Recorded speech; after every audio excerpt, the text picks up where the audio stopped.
Okay, it is time to say goodbye to TX Sector. I've been toying with the idea of selling it for a year now.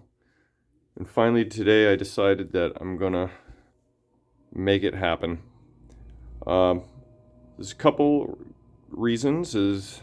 One, I have space for, you can see how these tall machines fit into my rafters here. So Monopoly, X-Men, TX Sector, and Pinball Magic.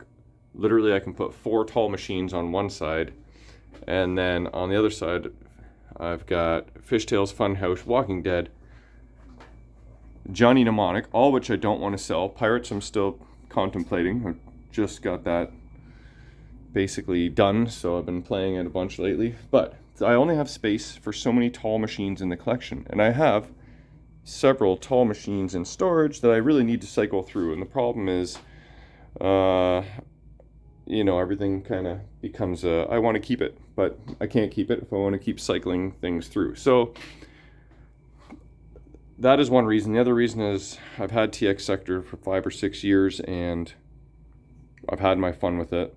And also, I have a backup TX Sector that I got from Mitch. So if I sell this, and then a few years later I have a craving to play it again, I can shop up the other one. So that is why TX Sector is going to go up for sale.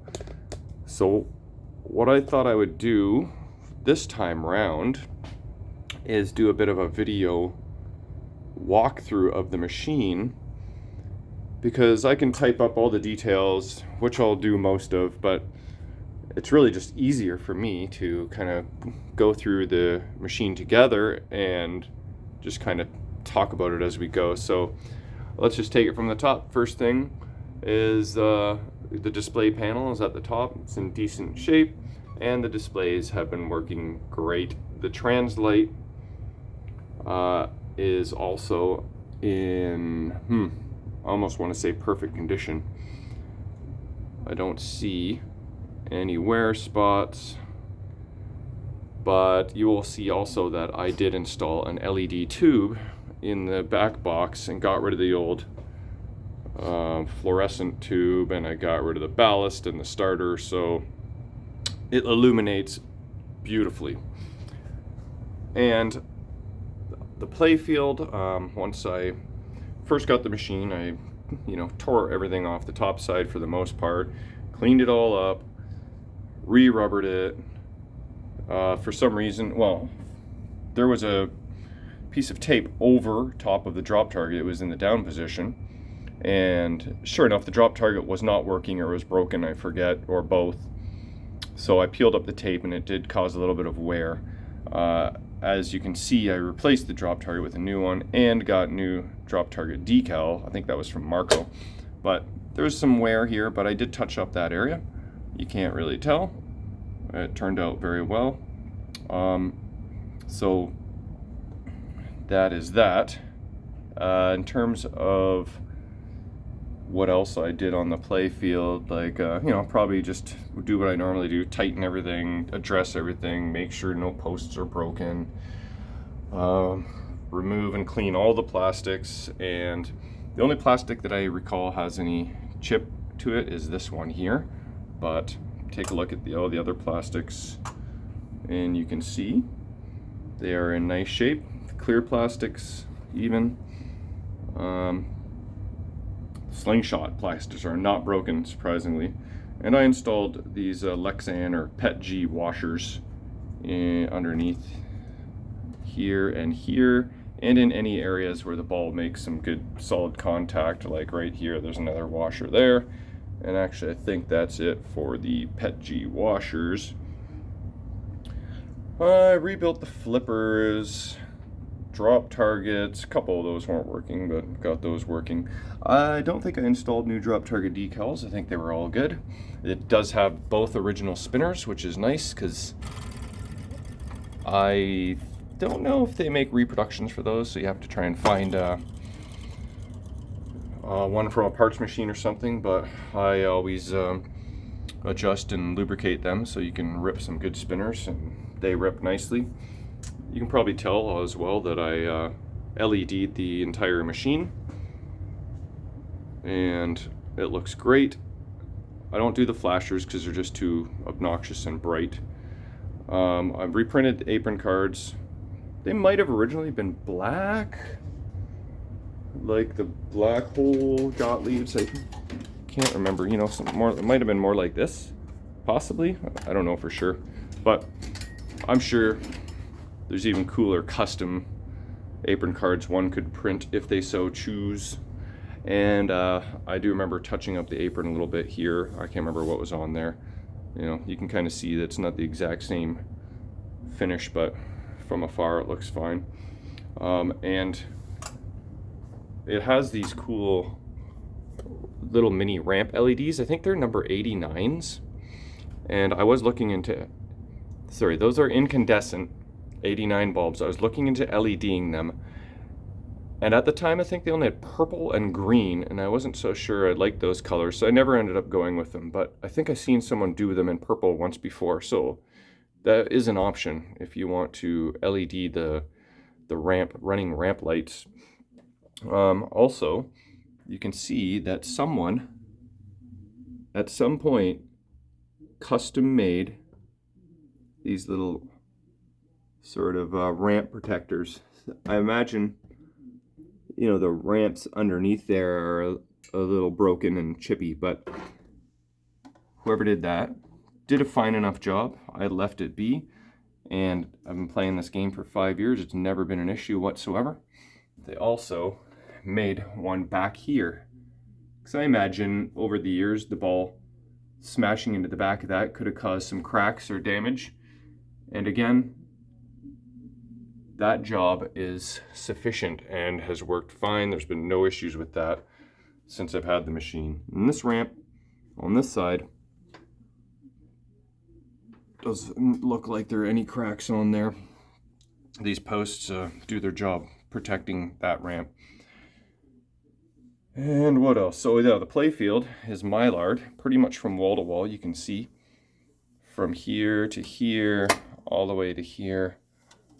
All that area, the main curb appeal is all factory Mylard. So that preserved very well. If you want to take a close look, you can see the difference between Mylard area and non-Mylard area. And you can see just a little bit of, you know, wear on the outside, but not on the Mylar side. So that preserved the Playfield nicely. There is, if you feel these big inserts here, they do take a lot of heat. The lower level 1 is a little bit raised. Level 2 a little bit. The rest are pretty good. Mainly just the level 1 is raised a little bit. Oh, and the energy level, so it feels a little bit raised. So in a really slow ball, it might divert the trajectory a smidge, but for what it is, it's a very nice example of a TX sector. Okay, so what else do we got? Like the shooter rod I rebuilt, you know, like new barrel spring, clean that up. At the time, a new shooter tip. I guess we can move on to the cabinet for now. This is the front. It's got a new lock. The legs, looks like I cleaned them up and put on new leg bolts and leg levelers. Yes, I did. My pin gulp here, that stays with me. That is not included. Looks like I did some kind of maybe rough black touch-ups here on the cabinet. I'm guessing I did those. You know, I forget. It was a while ago, but I'm sure what it looks like now looks better than what it did. But the front of the cabinet, you know, maybe a 7 out of 10. And then this side here, let's take a look. There's this bit of tape here. It's on there good. I haven't taken my razor to it, but I could. Anyway, there's a little bit of tape there. But this side of the cabinet, pretty nice shape overall. And see if I can show you the head. Not bad. So, right side of the cabinet. don't know, maybe an 8 out of 10. This is a very thorough walkthrough, eh? But hey, why not? Okay, so I don't know what this speckling is on this side.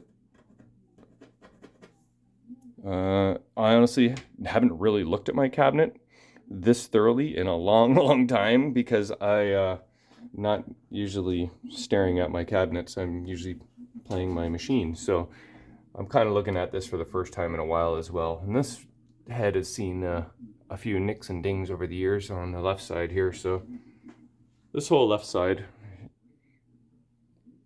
is, you know, I don't know, 6 or 7 out of 10. Okay, so what else? Is there anything I forgot to address? We did plastics, Playfield, rubbers are new, obviously. Wire forms are nice, plastic ramps.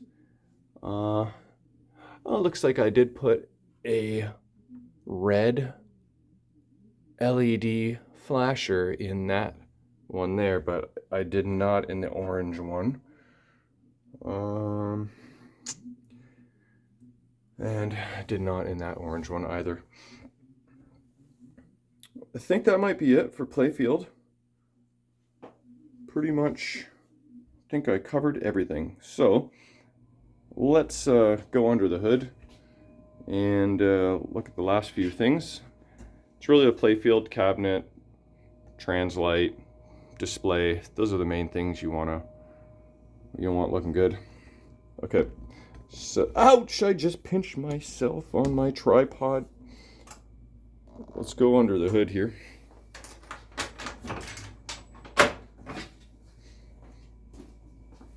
Oh yeah, glass is already off. Oh, it comes with a brand new sheet of glass as well. I mean, I installed it maybe a year or two ago, but new at that time. So here is a nice little bonus. Original manual, and then coin box. Yeah, pinch myself on my tripod, damn it.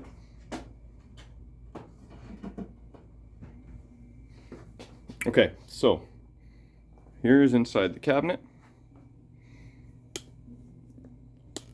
I rebuilt the flippers. Probably used like a Steve Young kit. It's been a while. I did that in, you know, probably the first 6 months of owning the thing. Probably would have checked all the fuses, make sure they are all the correct values. I did replace the cap in the cabinet here. It's usually recommended. Not as much on the ADB games, but definitely on the System 80s. Yeah, so that's what this looks like. You know, I gave it a vacuum. That is the Playfield underside. Okay, so now let's go into the back box. I'll show you the brains of the operation and not pinch myself on my tripod this time. See, look. My hand is like I pinched it right there. It's all red now. I got a boo-boo.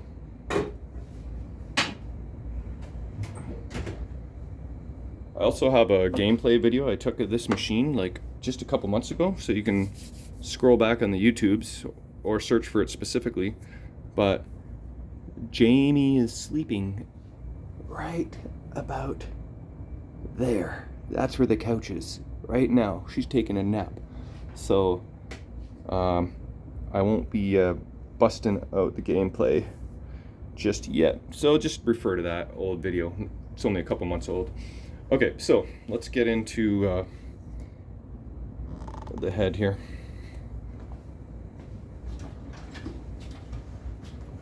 Okay. Been a while. Oh yeah, keys on this side.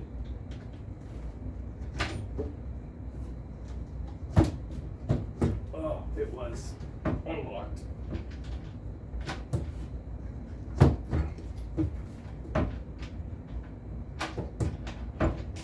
There we go.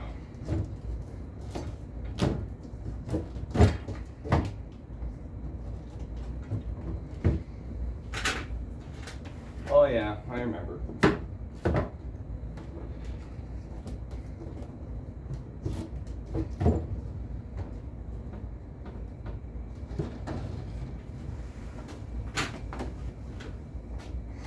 The one thing about this style of Gottlieb is having the display panel at the top. It's a little bit of a pain in the butt to get the back glass in and out and remove the display panel. Like when I was first shopping it up, and I had to, had this thing on and off a bunch of times. But fortunately, I don't have to do that much anymore because it's playing perfectly. And yeah, so display panel at top is a little bit of a nuisance. But here is the translate, and I forgot all about this. Actually, I don't even remember it, but somebody taped the lift channel onto the translate, which is fine, but it is in pretty fine condition. Okay, so here we go. I did send out this board to my board repair guy, and he did all the things that you do. You replace the original battery. There's a CR 2025. There's even a sticker right there that reminds you if you're going to change the battery, which one to change. The daughter board has been removed, reflowed, all that good stuff. And as per usual, the reset board up there is disconnected. You don't really need or even want that connected. Power supply has been reflowed, and I believe the 5-volt little potentiometer has been changed. Almost sure of it. And you can see these yellow and green wires. Those are the ground mods that were done, that I did to all the boards. So you just add one wire to each board, and then you tie them to a mutual spot and tie them to a ground point, and then it makes the boards more reliable. And then you can see here is where I cut out the original ballast and starter and installed the LED tube. Now you might be looking at that thinking, hey, it's on backwards. Well, it is. I had it on frontwards, and it was a little too bright and a little too reflective on the glass, so I installed it backwards and used this LED strip as an actual diffuser to diffuse the light more evenly amongst the back box, and makes for wonderful and beautiful illumination now. So I'm happy with how that all turned out. But that is basically the guts. It's clean, so I've had no issues with it. And I don't remember if I sent out the driver board and soundboard. Often I usually just send out the entire board set, but this was 5-6 years ago when I wasn't in quite that same habit as I am in now, so I might have only sent the CPU. But like I said, it's been a solid and reliable machine. I've had it in my pinball leagues many a time. I've had it in tournaments many a time. I've been using this as my go-to game in the recent IFPA ICR challenges for local and international. Last match I played on this was last week to someone in Germany, and we had a good battle. He got me in the end. It was went to the third game, tiebreaker, and he blew up what was it? Creatures from the Black Lagoon. He had 500 million, and I was like, okay, you win. Good job. And I'd shout him out, but I'm completely blanking on his name right now, but he kicked ass. So let's put this back together.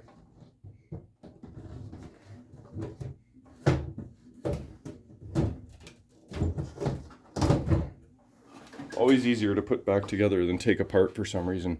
Okay, so I think that I have covered everything. Electronics, mechanics, cosmetics, behind the scenes, in front of the scenes, below the scenes. Well, I didn't really do the back side of the machine, but yeah, that's about all there is to know about this TX sector. I think I mentioned I installed new locks on both. Yeah, I think I already said that. So I'm just getting redundant now, but Here she be, going up for sale soon. And here is my walkthrough video. So hope you enjoyed, even if you're not looking to buy and just want to hear a little bit more about the awesomeness of TX Sector.